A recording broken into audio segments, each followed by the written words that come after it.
All right, we're going to get started on chapter 6. The title of this chapter is Number Theoretic Functions, or sometimes these called arithmetical functions or arithmetic functions. In the first section, we're going to be looking at two different types, two different kinds of arithmetic functions. The sum of divisors function and the number of divisors function for, of course, a positive integer n. These are denoted respectively by sigma and tau. So the first thing we're going to do is to define what we mean by, in general, by a number theoretic function. Then we're going to actually define these two types of function. The number of divisors as actually should be clear from the way from the name of this function, and the sum of the the divisor. Then we're going to get formulas for evaluating these functions in terms of basically the prime factorization of n, and then we're going to introduce the concept of what is called multiplicative function and completely multiplicative function. Then we're going to study some of the properties of multiplicative functions, and we're going to end up with proving that the two types of arithmetic function in this section are actually multiplicative. All right, so let's get started by defining what we mean by a number theoretic function or arithmetic function, because I'm going to probably be using these two names interchangeably.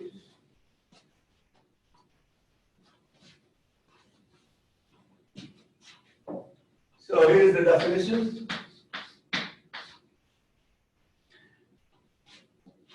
A number theoretic function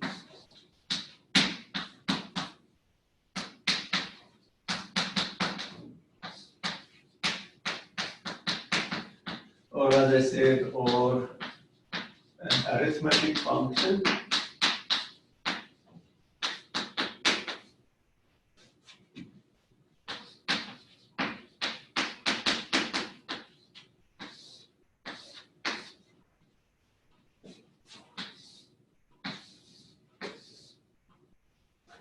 is a function, just in the ordinary sense of a function, is a function whose domain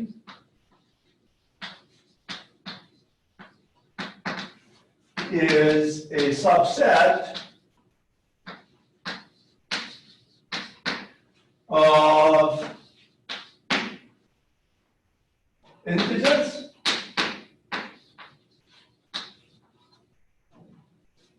and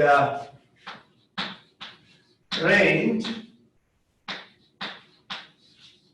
a subset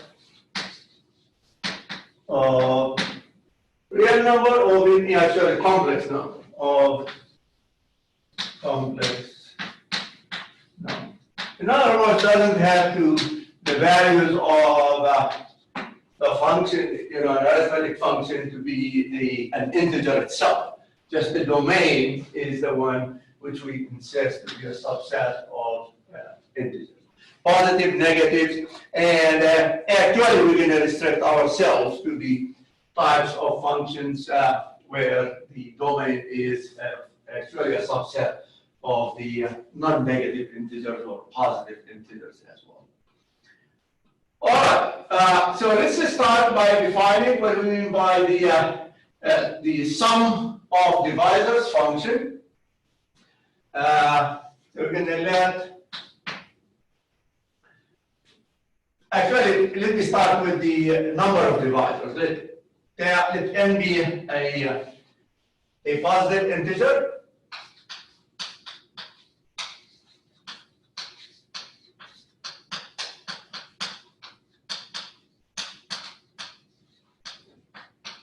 We denote by tau of n the number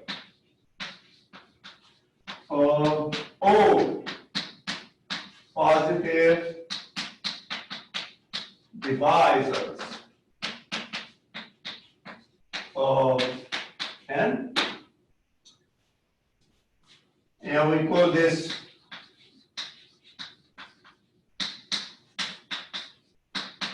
function, because it associates with every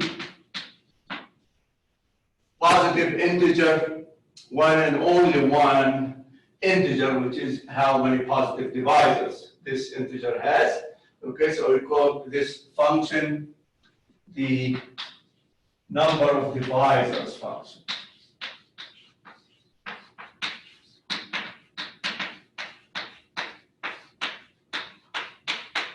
And in this case, of course, the range of this is going to be a subset of positive integers. All right? And we also denote by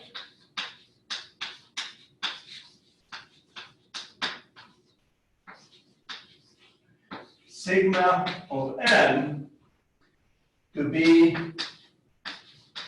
the sum of all divisors.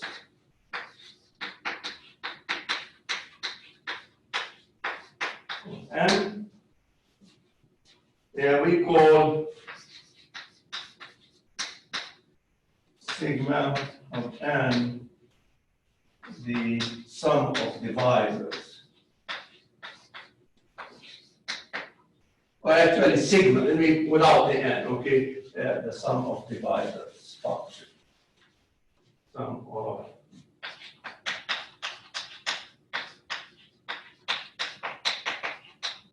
similarly, I want to do the same thing in here. We call actually, let me just say how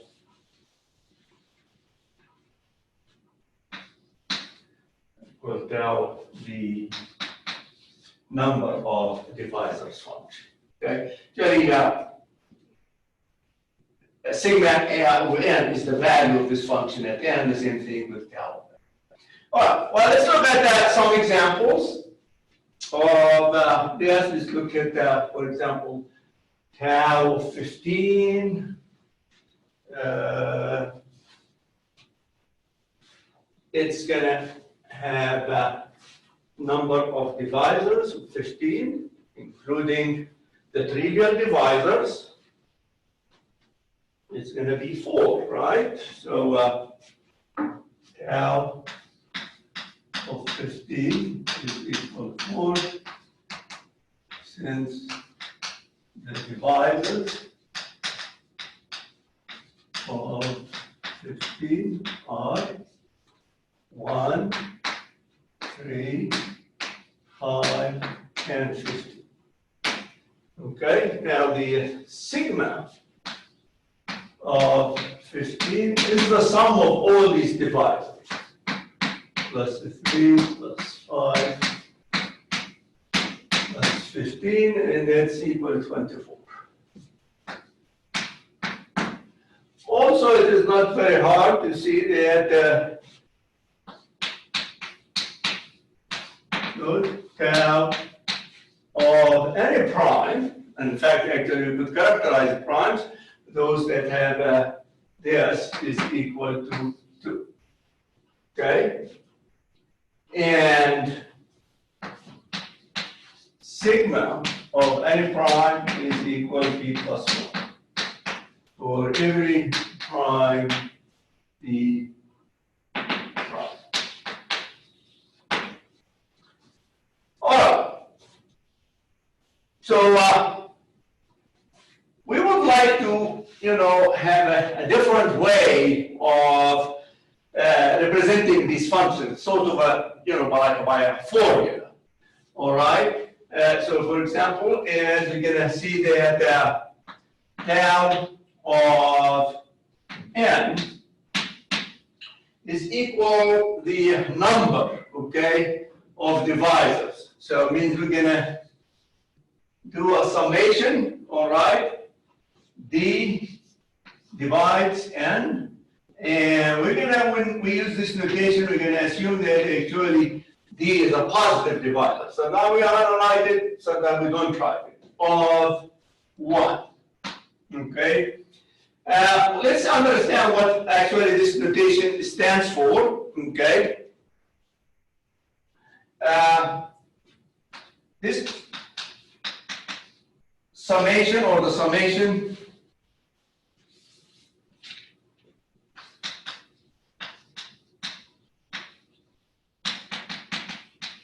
is over all values of D, where D is a positive divisor of N. So we are adding up a constant term kind of, okay? So you're familiar with summation I equals something to something. In here, we're gonna take all divisors, and every divisor we're gonna count one, then another divisor, we're gonna add another one, and this actually gives me the the number of divisors, okay?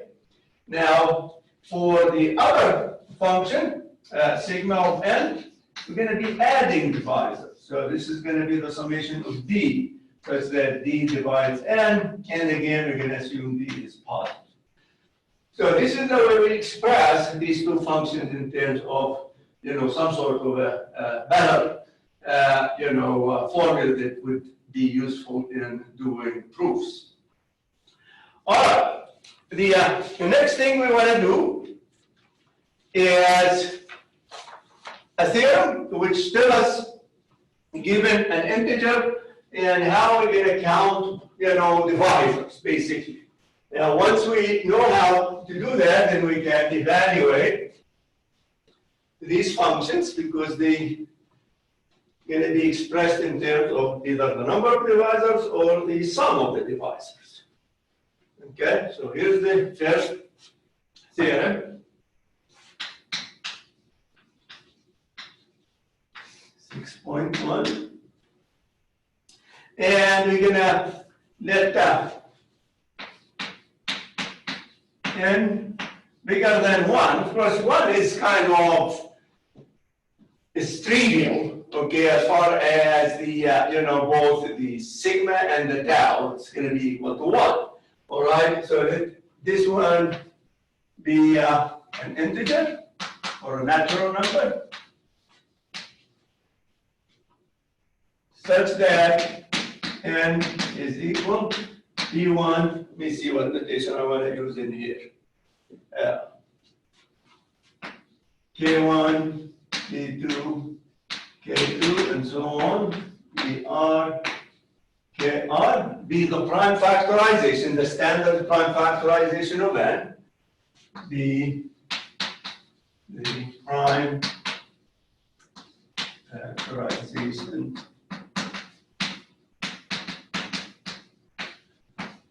and remember, this means all these the primes that appear in this product are distinct, okay, and all the exponents are bigger than or equal to 1. So we're not allowing 0 in here. Then we have the following. Then D is a divisor of n if and only if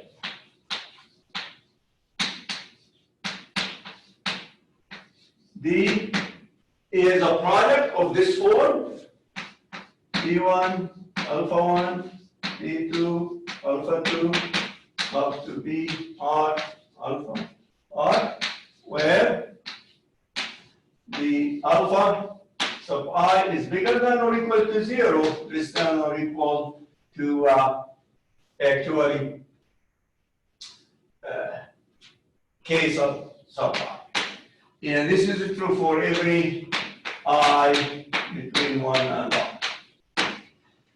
In fact, we did prove this theorem earlier in chapter 2, but anyway, we're going to go ahead and do the proof because it's very simple. All right.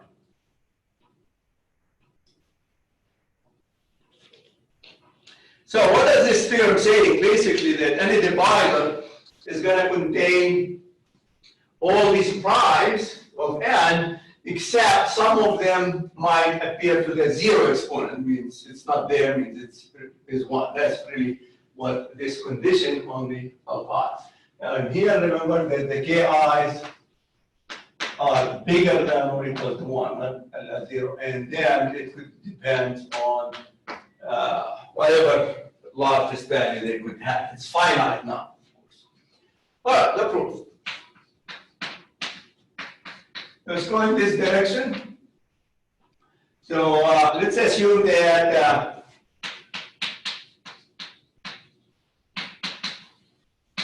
D is a divisor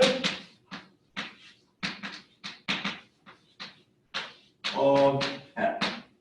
Then this implies that n is equal dc for some integer c. That's going to be also a natural number in this case. Now, we know that, let's say that we could represent D, let D equal to Q1 to, let me see what exponent I want to use, D1. Q2, D2. Up to QS ds, be the prime factorization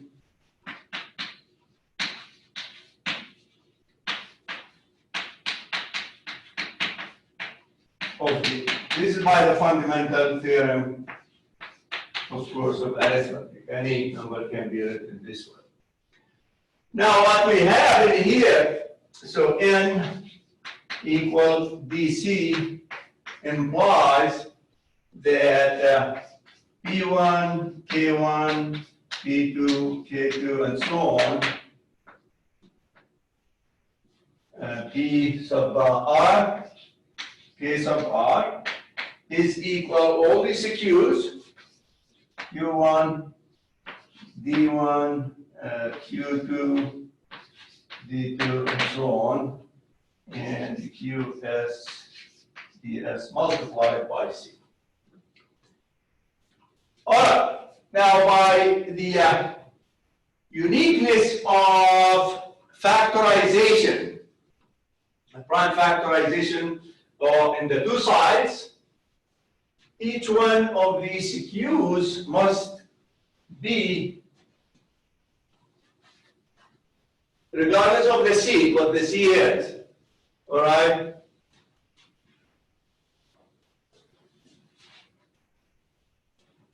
Must be one of the p's in here, okay? By the uniqueness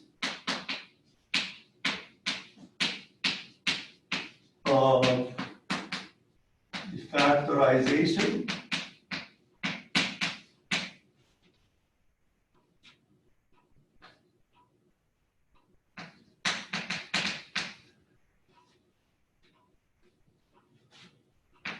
each Q I must equal to the sum P J. All right. In particular,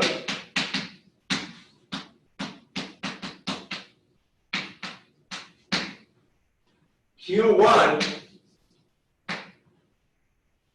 must equal P sub I for some I between 1 and I. So if we could relabel by renaming or relabeling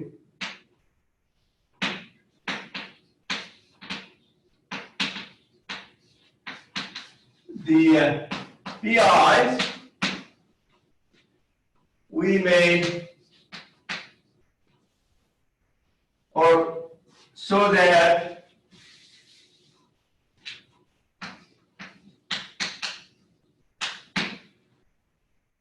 the P1 make it equal actually to Q1.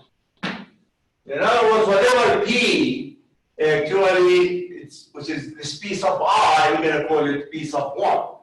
And we're going to rename the other ones.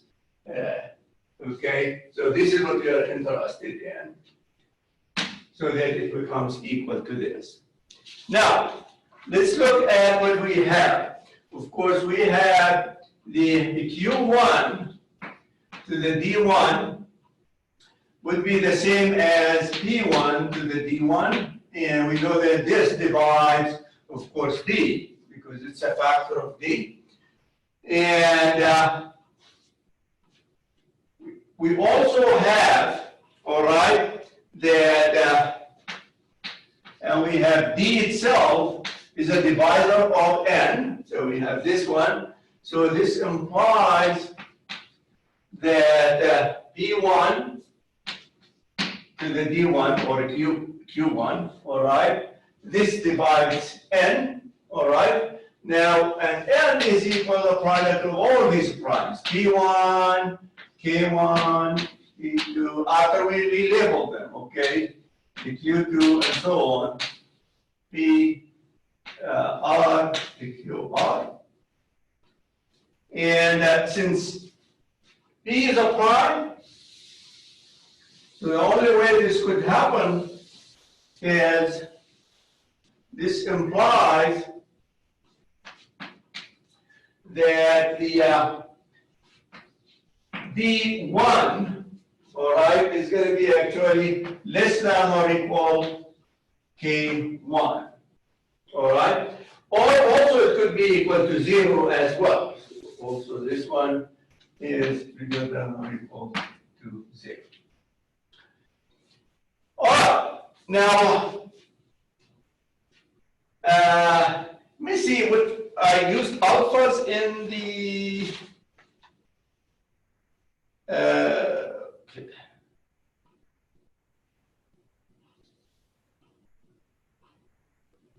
yeah, so now we're going to repeat this process, okay, by repeating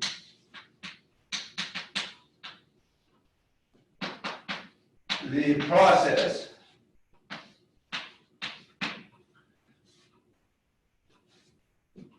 for Q2, Q3, and so on. And the Q sub S, we obtain that the Q sub I is going to, we do relabeling, that is equal EI for every, again, I between 1 and R. I mean, they must equal actually to the same number appears by, again, the unique factorization, all right? And we have, and the D sub I is going to be actually less than the K sub I for each I. We already done it for 1 up to 4. And all this together, therefore, we obtain the end that D is actually, it's a product of P sub 1, alpha 1, and which is, we're going to rename it with the D's as this, and P2, alpha 2, and so on. R, and this is alpha sub R, where the alpha I are equal to 0 less than or equal to K sub I. All right. The purpose of this, in other words, if actually D is of this form, then of course it's a divisor of N, simply because we have this. Conversely,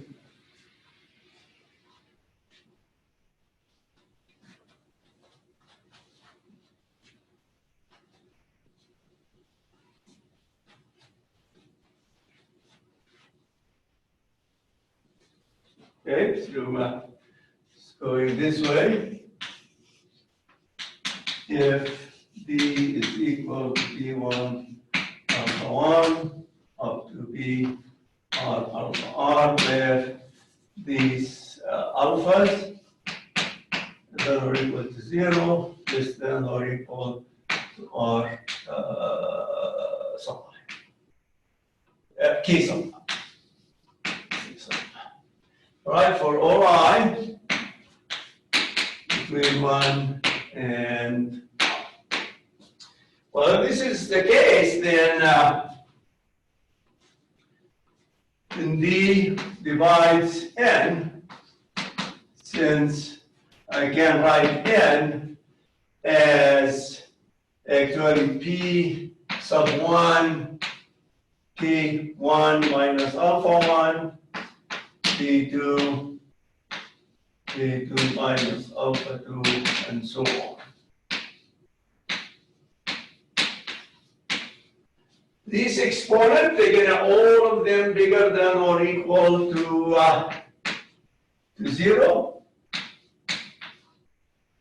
Because when you take this part of the inequality and you subtract alpha I from both sides in here, you go with bigger than or equal to 0, and as you can see, this one is equal to P1, because we could write this one, all right, as a product of two numbers, and one of them is, let me see in here, what we're going to do is to write this as a D, which is alpha 1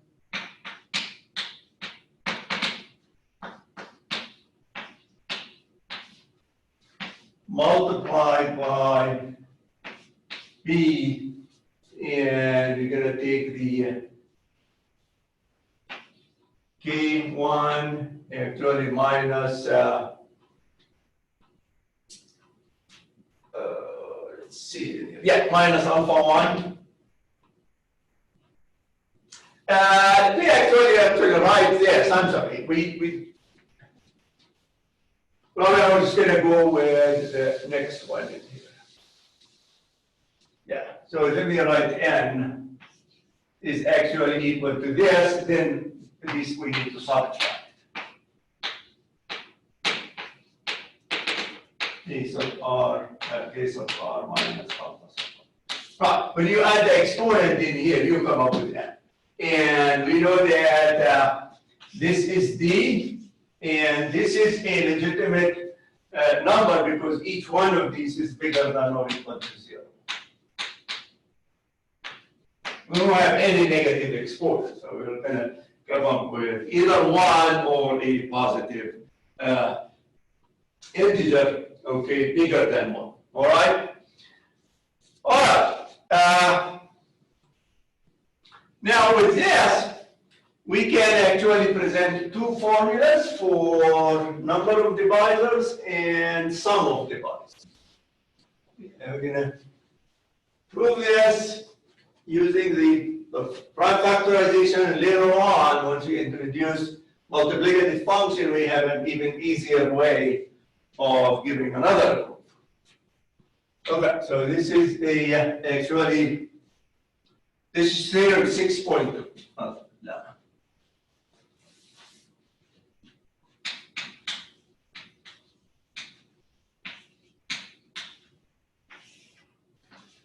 Again, let N be a positive integer, is this, with prime factorization.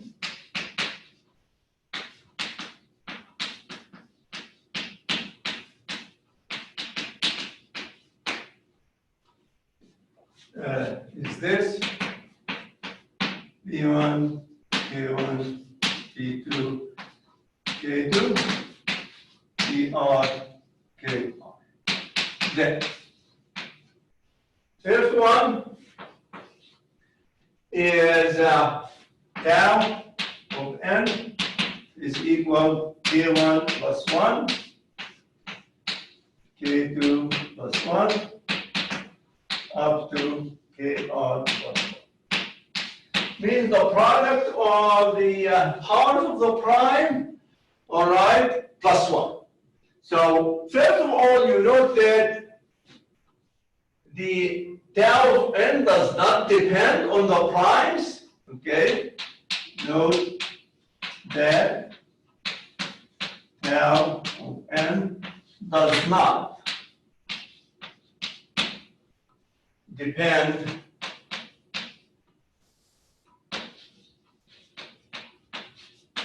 on the prime factors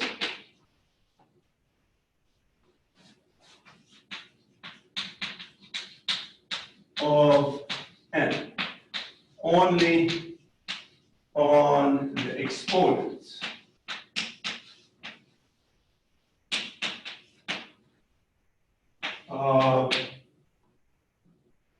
that appear in the factorization.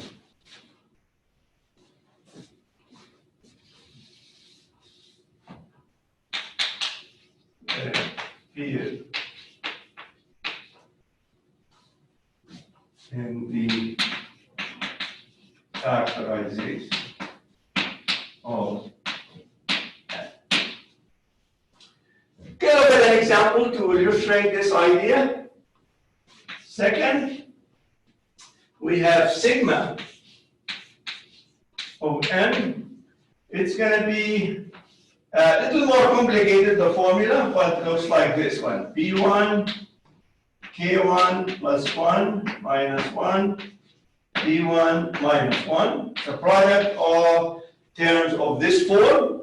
And then the same thing with B2, K2 plus 1 minus 1 on B2 minus 1, and so on to the last one, which is B to the K sub R plus 1 minus 1 divided by B sub R minus 1.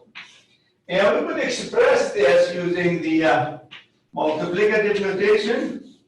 The product taken over I equal 1 up to R, B sub I, K sub I plus 1 minus 1 over P sub I minus 1. All right? Well, let's see how I'm going to prove this. Really, again, it's not very hard. With the previous theorem at hand, we know how to find divisors or express divisors once we know the prime factorization of the number n. And that would be the key idea. All right. So here's the proof by theorem 6.1. Any divisor of any divisor, let me call it D, all right, of n is has this form, or is of the form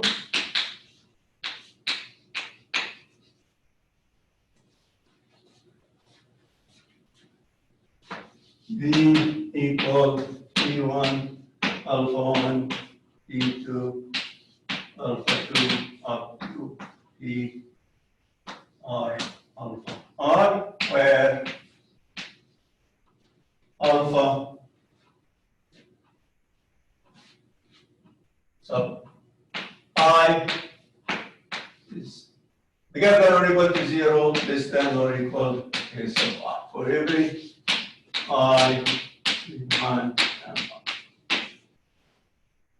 All right.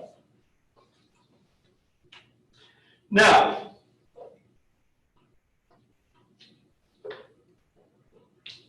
the question is,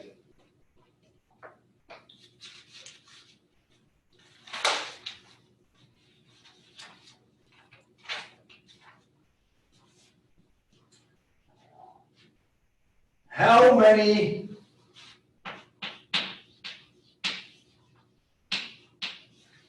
values each exponent in D are there?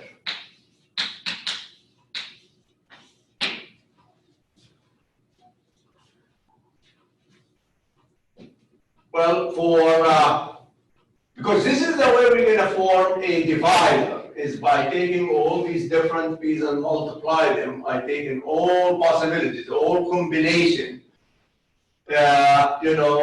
with P1, with all different exponents that we can put in here. So for alpha 1, the values could be 0, could be 1, could be 2, up to the maximum it can be is k sub 1. All right? And so how many of these are there? So the number in here, this gives A1 plus K1, all right, possibilities.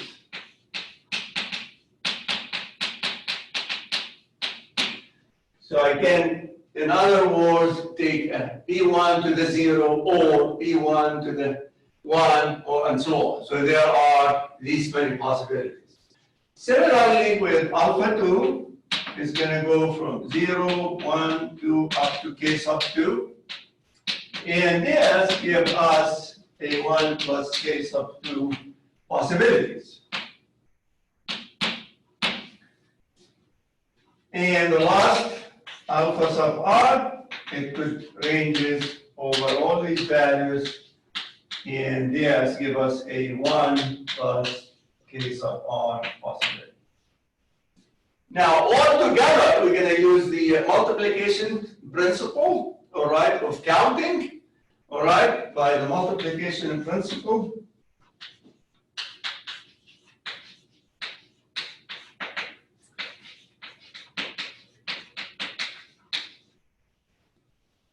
Of counting. There are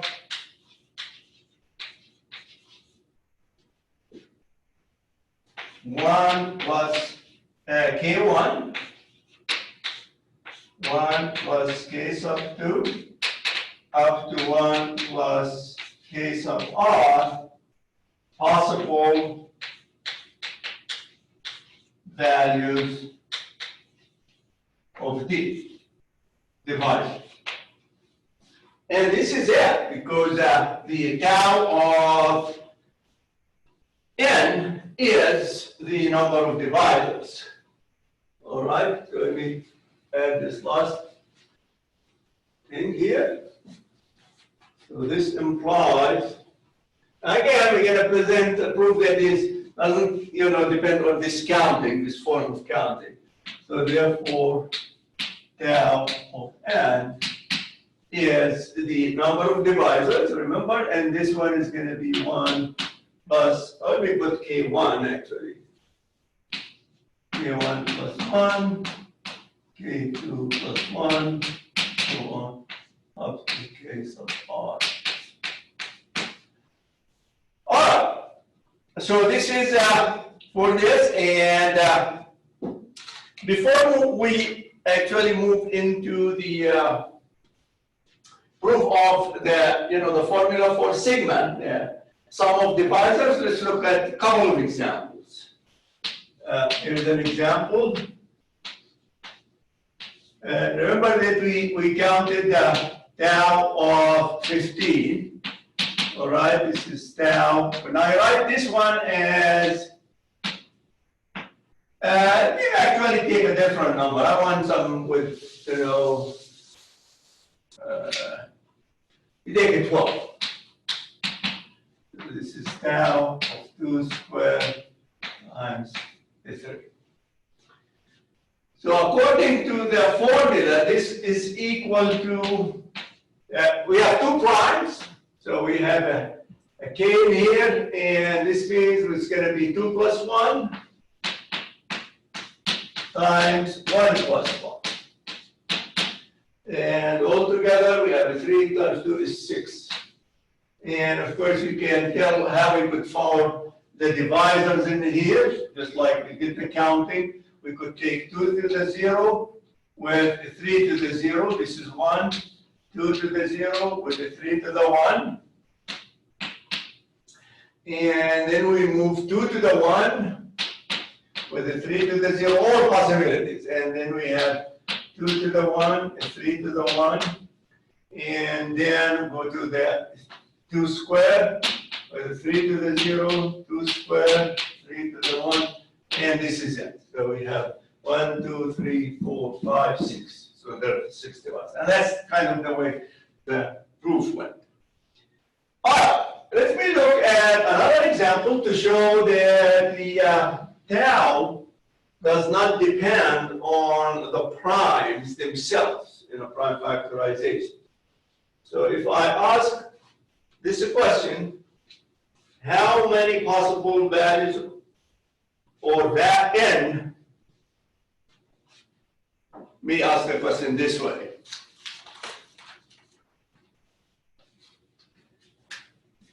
This is an example. Suppose that n is equal to b1, k1, b2, k2, and so on. And the tau of n is equal to 12. And I want to find what are the possible values of n. What are the possible?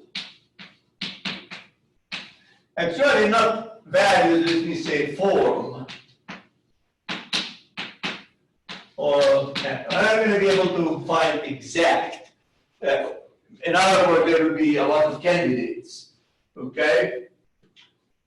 So in here, we're going to do the calculation depend on how many, the number R. Okay, so we're going to see let R be the number of factors, not F. Let me use a different number in here.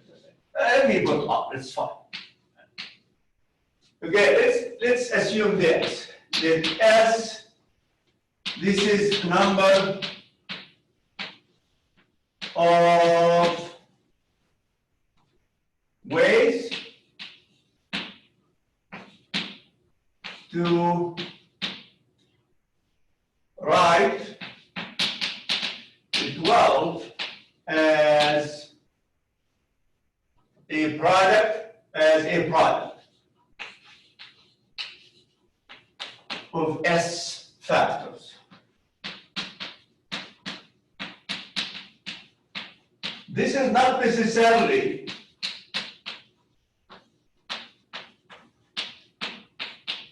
prime factors, okay?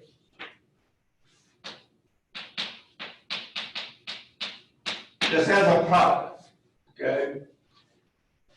Well, first, if S is equal 1,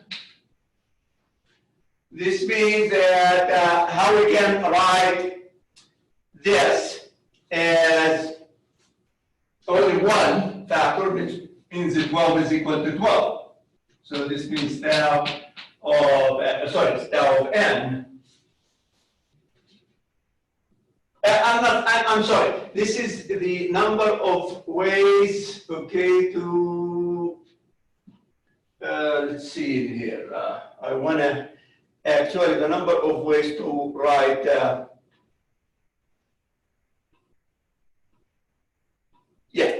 it's 12. All right. So in here, if we have S is equal to 1, then we have a 12. It's just going to be itself, so it's going to be 12. And now this means that we're only going to have one factor, all right? And we're going to write this as K1 plus 1, and this implies that K1, we're going to have 1 prime, and this is going to be 11. So in this case, N is going to be 1 prime to the 11th exponent. Now, let's look at when we have two possibilities. S can be written, 12 can be written as a product of two factors. So we have 12 can be written as 6 multiplied by 2, or we can write 12 as 3 multiplied by 4. Okay, I'm not saying prime factors, only just other than the 3, and of course it was times 1, we don't want to consider that because we already have non-trivial factors. All right, so these are the two possibilities to write 12 as a product of two numbers. All right, and in the first one, so if 12 is equal to 6 times 2, this means this give me K1, let's say plus 1 is equal 6, so K1 is equal 5. And this give me a K2 is equal 1. All right? So now we're going to have two primes, okay? For N, in this case, is going to consist of two primes, regardless what these primes are. Because it says only we look at the, so in this case, N is going to be B1 to the fifth and B2. Now, the other possibility in here, it makes the K1 is equal to 2, and then K2 is equal to 3. Okay, because K1 plus 1 is going to actually equal to 4. All right, so we get this, and in this case, this corresponds to N equal B1 squared B2 to the third. Now, I'm not saying even the primes in here, it could be any primes. It doesn't have to be these primes, not necessarily the one for the first case or the third case. Any possible primes, okay, will do. That's why I'm saying we cannot determine N, precisely. It's up to, primes, okay? Then let's look at S equal to 3. And in this case, 12 is going to be equal to 2 times 2 times 3. And then we have, 3 possible primes.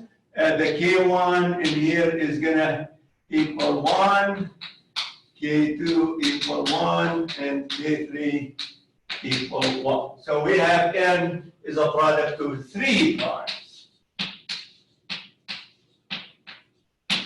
And S cannot be bigger than 3, all right, because 12 cannot be written as a product of more than 3 integers. So these are the possible N's that give you, okay, with all different primes, all right, and their powers, it gives you a tau of N is equal to 12. All right, now let's proceed to the proof of the sum of divisors.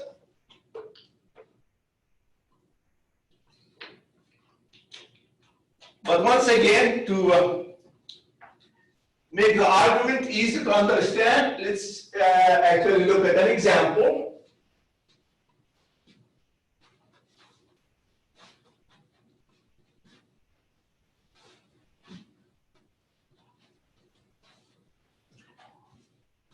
Let's consider an example. We're going to find a formula, or to prove the formula, actually not find, we know what the formula is.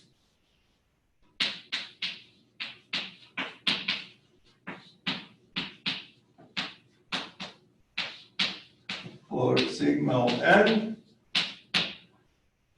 we consider example.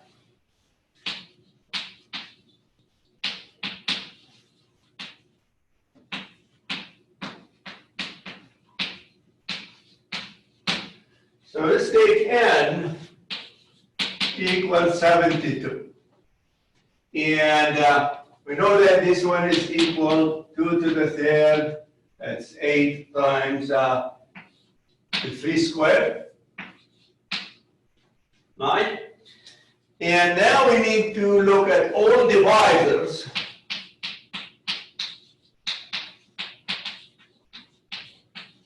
of 72 are of this form.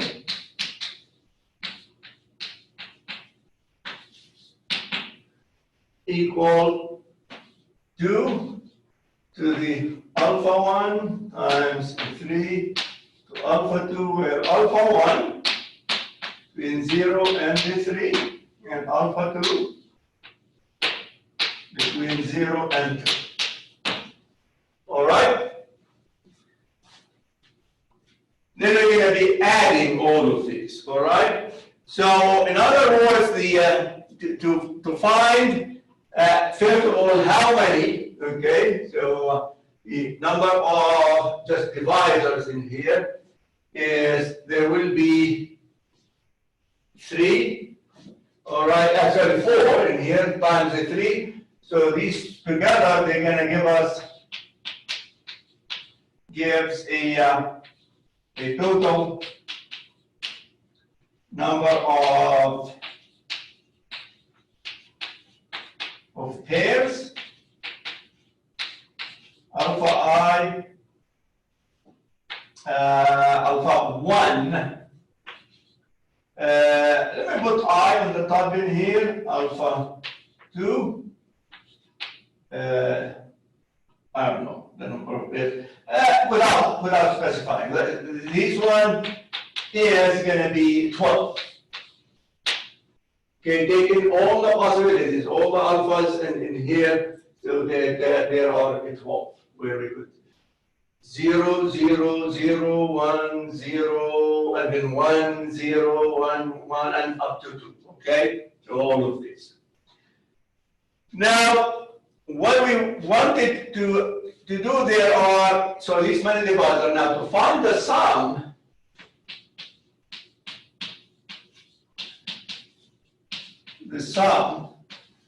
of the 12 divisors, or actually not 12, let me say that actually, 12 divisors of 72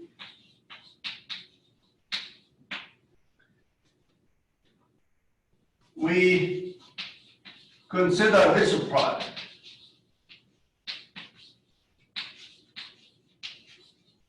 Which is very simple kind of to do, okay? So we can have 2 to the 0, 2 to the 1, 2 squared, and 2 to the third. And if I multiply this by the different powers of a 3,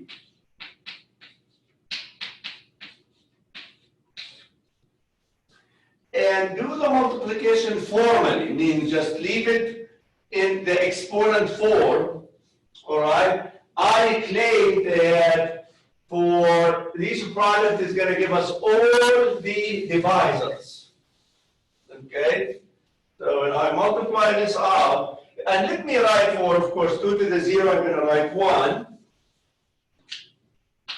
And 3 to the 0, I'm going to write 1.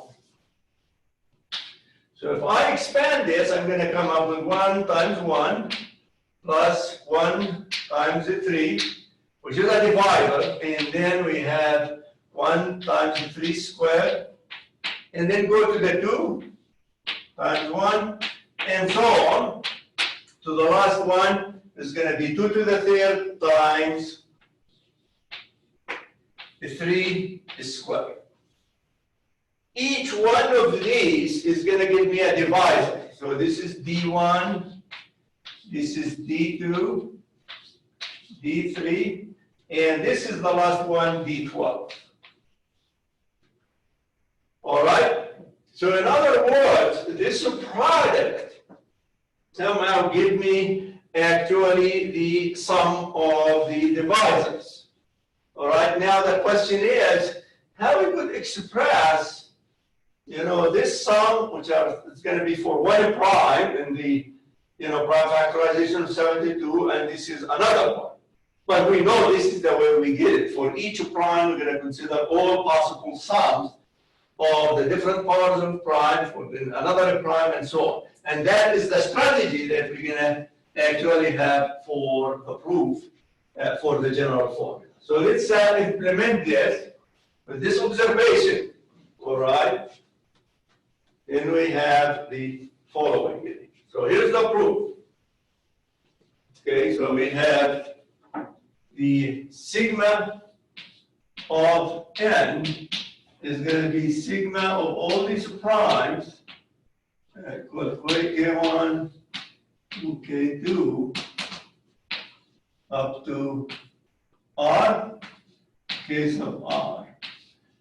I claim from what we observed that this is equal to 1 plus B1 plus B1 squared, B1 squared, and so on, and then P sub 1 to the K1. And then we're going to do the same sum for P2 up to P to K2, and so on, and to the R one, PR up to P sub R K to the R. All right. Now I claim each one of these. Let's consider one of them.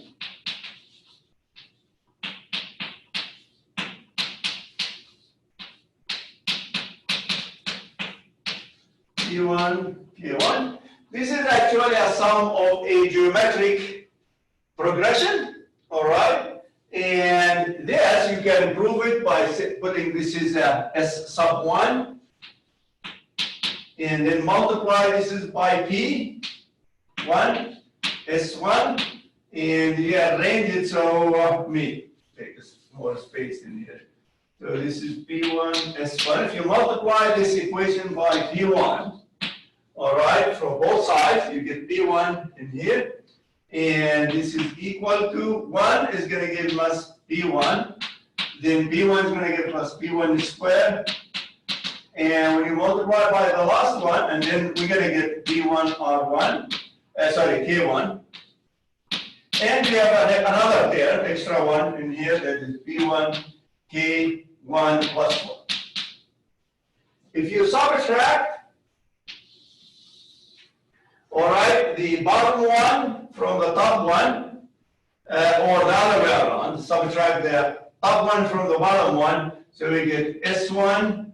Let me see how I wrote the formula. Doesn't make any difference which way, but maybe the K plus 1 is up at the top. Okay, so let me subtract the, the bottom one, B1 minus S1.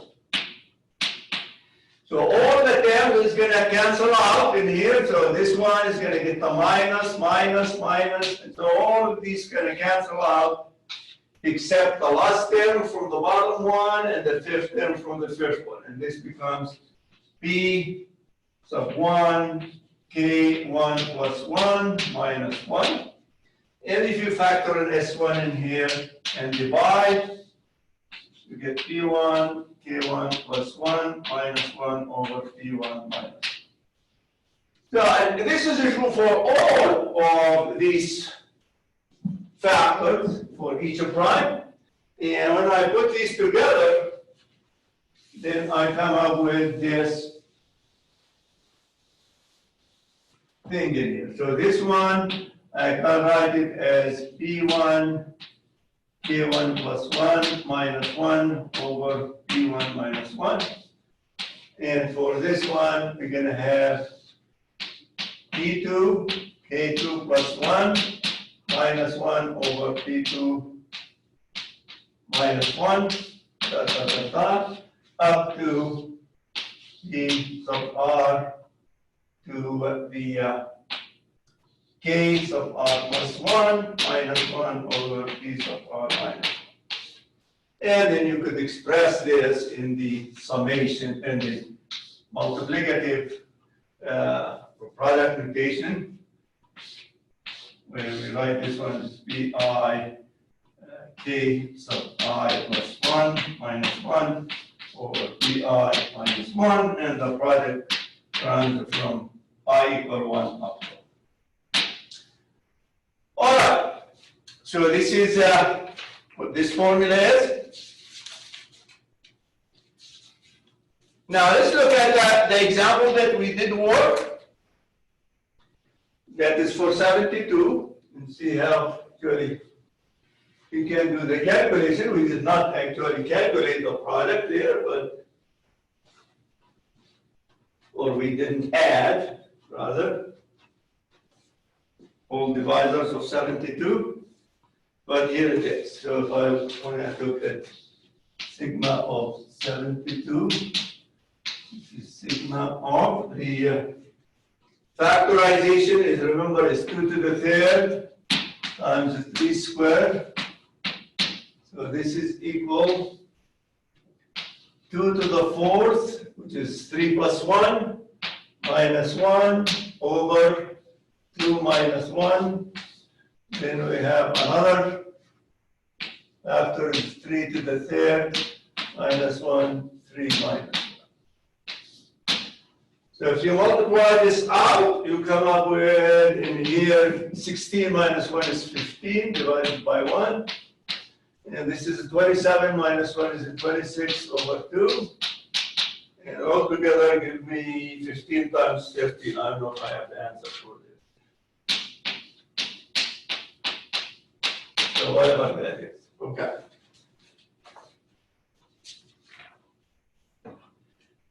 All right, let me look at something else here.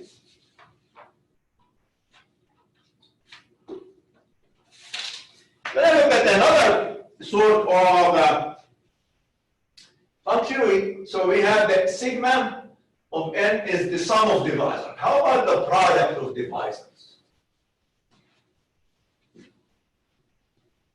Turns out that actually we don't need a new kind of function. We can express it in terms of n and tau of n. Okay, so how about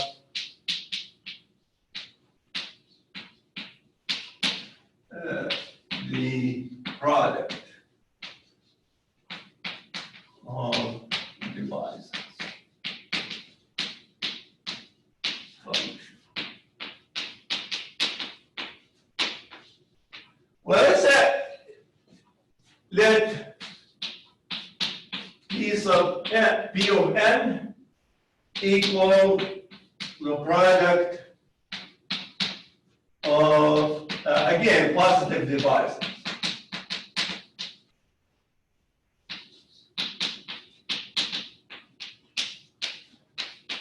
Okay. So if I want to express this in terms of a formula, I could write product of d divides n of d. So I take each divisor and just multiply them out. And this is what this multiplication runs over. I claim that this P of n, which is the product of divisors function, is equal to n to the tau of n divided by 2. Before we prove this formula, let's look at an example, all right? And then we can go ahead and prove it. So if I take n equals 15, all right, then P of 15, it's supposed to be, this is a product of all possible positive divisors. So we have 1, we have 3, we have 5, and of course we have 15. We multiply all of these.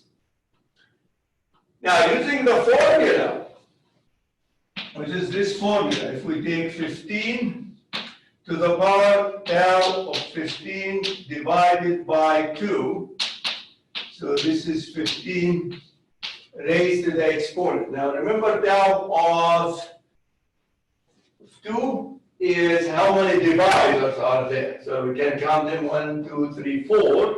Divided by 2, that's equal to square. All right? And it's not very hard to see that, yes, this one and this one are the same. Right? All right. Now let's go ahead and try to prove this. Okay? And the proof is actually based on a simple observation. That is, if D is a divisor of n, then n over D is another divisor. Or in fact, we could call these are complementary divisors. 1 and then the complementary divisors of it is n over D. Okay? So first, note that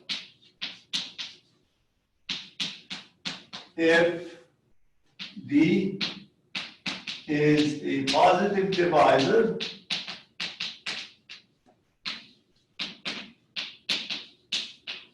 of n, then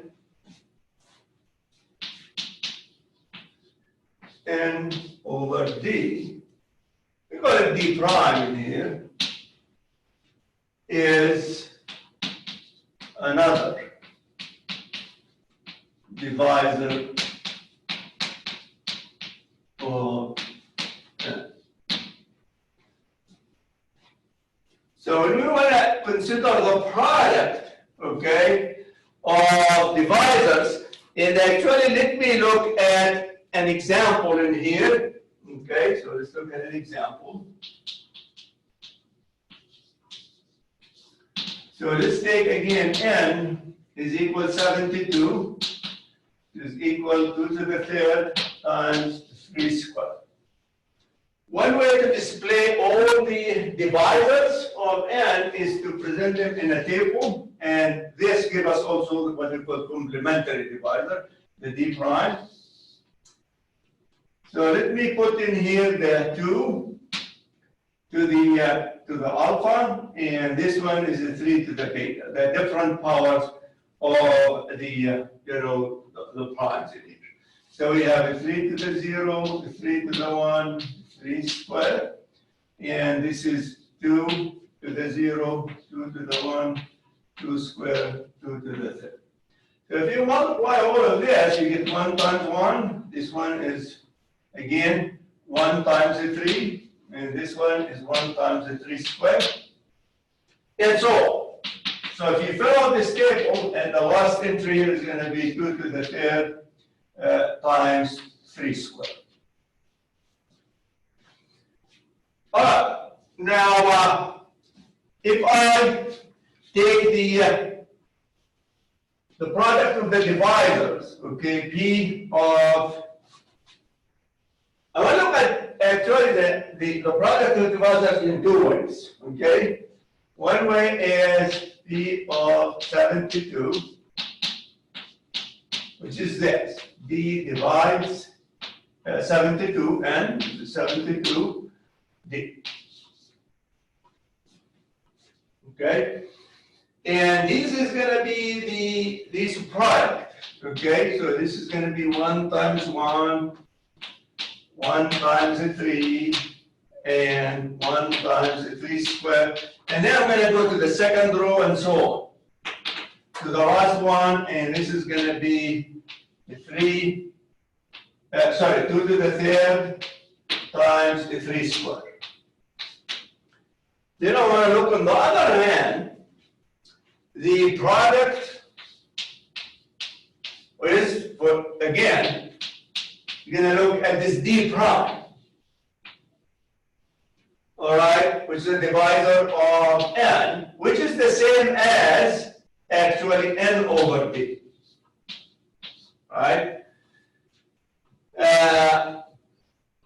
So these are what the d prime is, and in other words, for when we have, this is d, the d prime that goes with it is going to be 72 over 1. And in this d, that one is going to be 72 over 3, and so on. So when we do this, and the last one, if this is d, then the d prime is going to be 72 over 72. So it's going to be 1. So this product, when we look at d prime, all right, or the complementary divisors, maybe I better write it just d prime in here.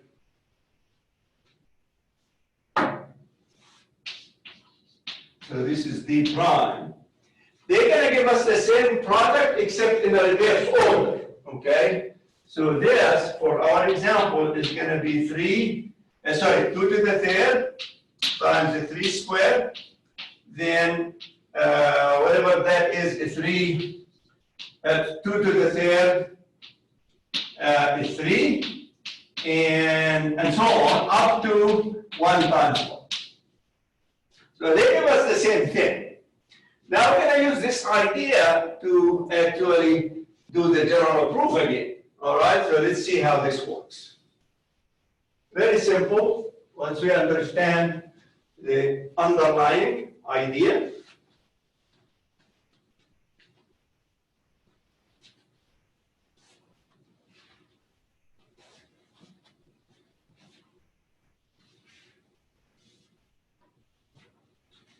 oh, here is the idea. So we have d of n. I want to actually take the square of this. And this is going to be, I want to be using the 2 representation, okay? So this is d divides n, all right, of d.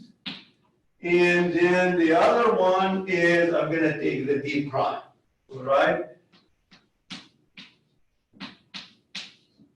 Actually, the better way to do this one is to put in, let me see how I want to arrange this, it's better. Yeah, so this is going to be d, and then same thing in here, n over d. So these are the d primes, okay? So this is really the same as this. All right? So except I just wrote it in terms of d. Now, these two products, I can make them into one product. Okay? So this is a product, d divides n of d multiplied by n over d. Now, the d cancel out. And we end up with taking a product of n, okay, but running over all possible divisors of n. So in other words, this one is going to be n times so on. And how many n's in here? This one, number of divisors.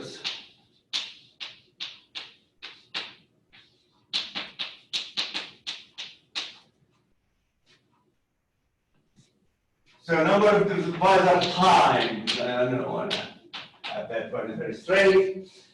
But the number of divisor is tau of n. So this one is going to be actually n times n. So this is tau of n times. And altogether it's going to give me n to the tau of n. All right, let's see what we have in here. we have the P of n squared is equal to this. So let me write it down.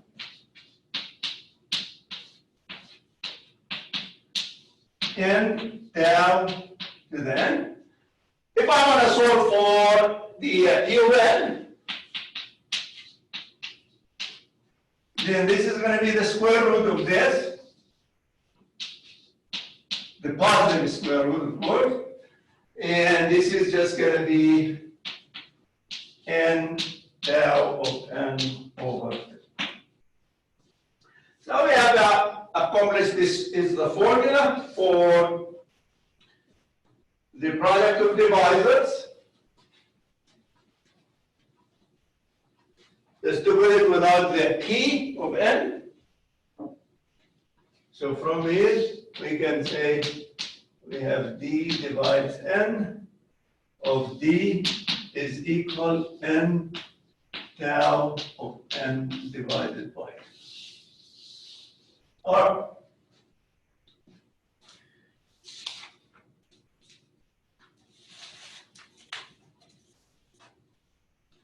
I want to look at one other actual example or a couple of examples, getting some of these ideas. All right.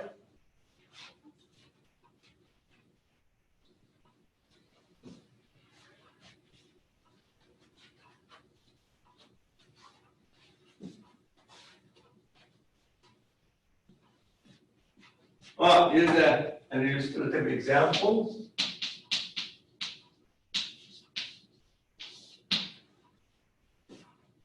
I want to show that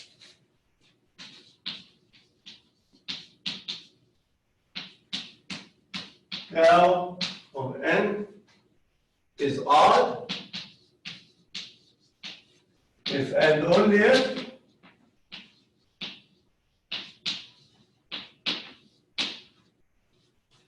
n is a perfect square. The number n is a perfect square.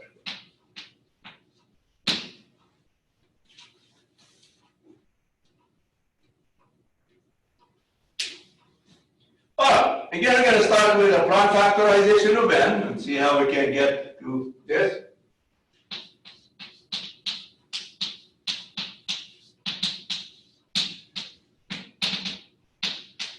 We are on the prime factorization. I don't try this. All right. Now we know that tau of n is going to be alpha 1 plus 1 up to alpha r plus 1. Now this is going to be odd. Okay, tau of n is odd if and only if each factor, which is alpha I plus 1, is odd. And this is for every I, of course, from 1 to R. I'm saying this here for each, but for emphasis. All right, and this is true if and only if alpha I is even for every I between 1 and R.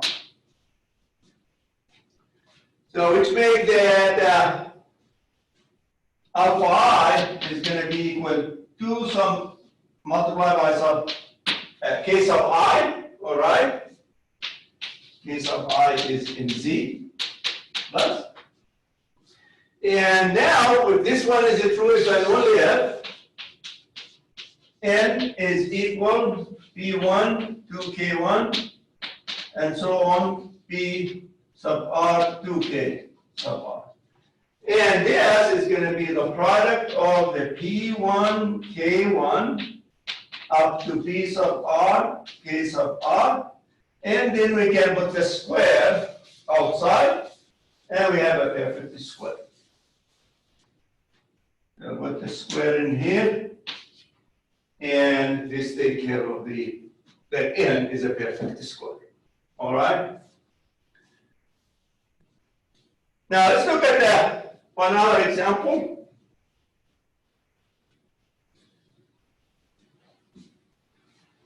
How these formulas actually help us in answering questions, because sometimes they don't look related to sum of divisors or number of divisors. In this example, we need to find the smallest.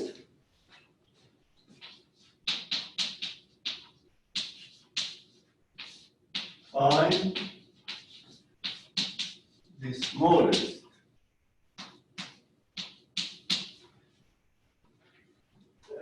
positive integer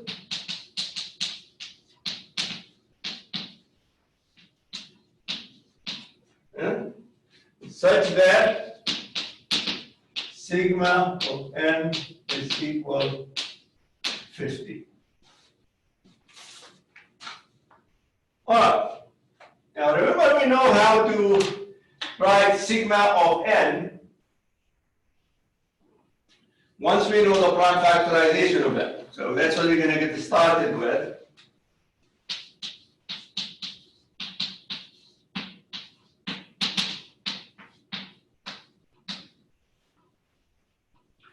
And so this implies that sigma of n is this product. P1 alpha 1 plus 1 minus 1 over P1 minus 1 to the last one. Okay?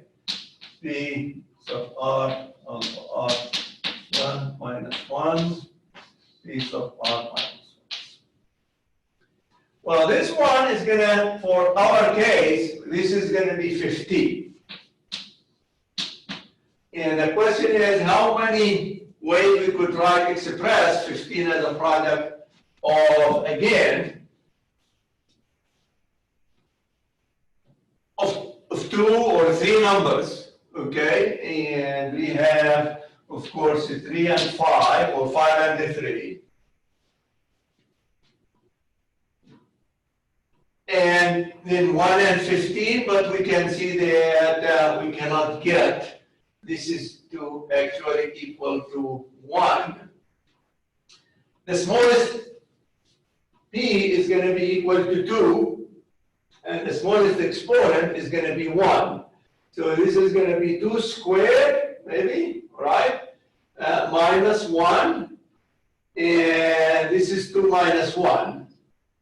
And this is it. We cannot get any smaller than that now. So with this, then we can say that for this product, this is, we can obtain this one if P1 is equal to 2 and the alpha 1 is going to equal to 0. And the other possibility is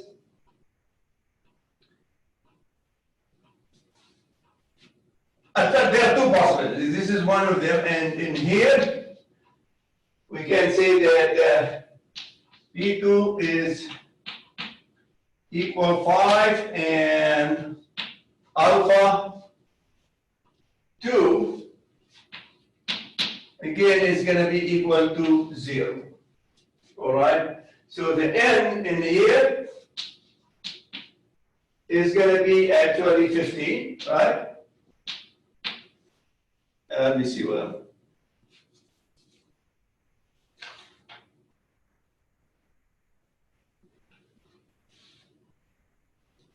Actually, this one is, I'm sorry, for this, so if I take, this is 5, all right, and with this is going to be actually negative. Now let's see why is this. Because in this case, what we're going to have is 5 to the 1 minus 1 over 5 minus 1. That's going to be 4 over 4. So it cannot be equal to 5. So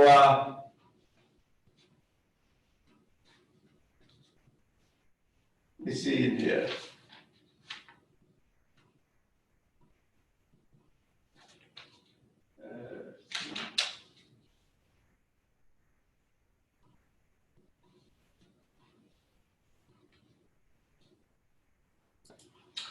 Okay, actually this is not correct. Let me see in here. So what we have in here.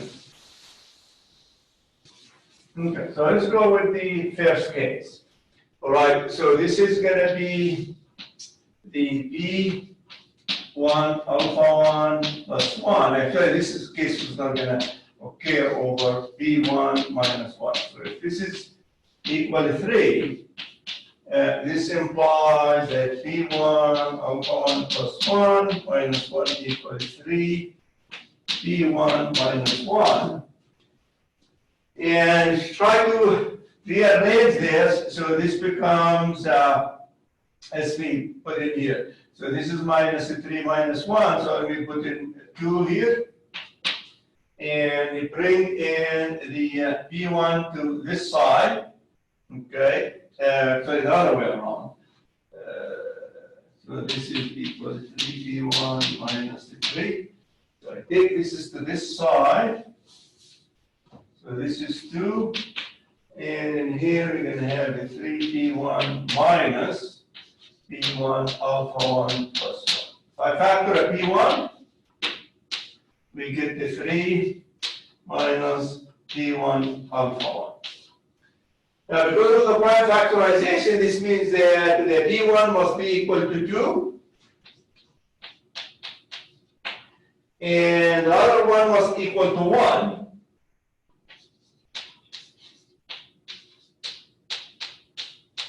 And which makes that B1 to the alpha 1 is equal to 2, which makes the alpha 1 is equal 1.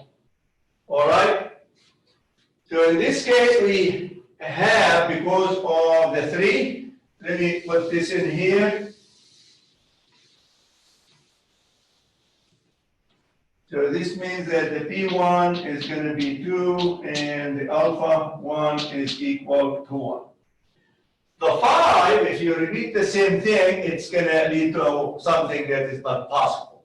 So if you put in P2 alpha 2 plus 1 minus 1 over P2 minus 1 equal 5, this, I don't want to do similar calculation. This leads to a contradiction.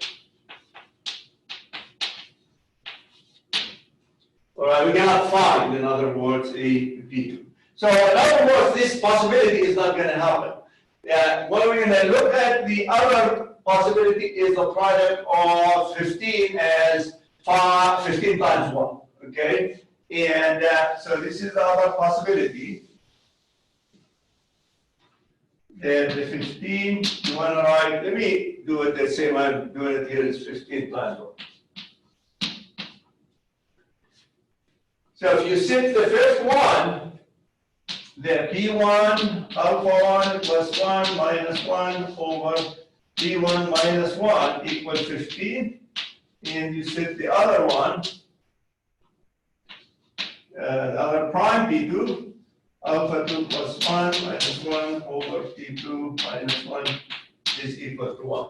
You're going to see this is actually satisfied if you take P2, P1 is equal to 2, and alpha 1 equal to 3. So do the same calculation, that's what you're going to find. And for the other one, you're going to see that P2 is equal to 2 and alpha 2 is equal to negative 1. All right, which is not possible, which means that we cannot have basically this. We only have actually just 15, all right? And this gives us actually the n.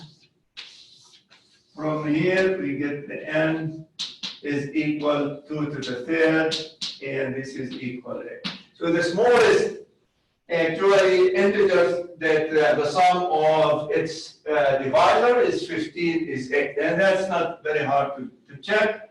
The divisors of 8 is 1, 2, 4, and 8 itself. When you add these up, you come up with 50.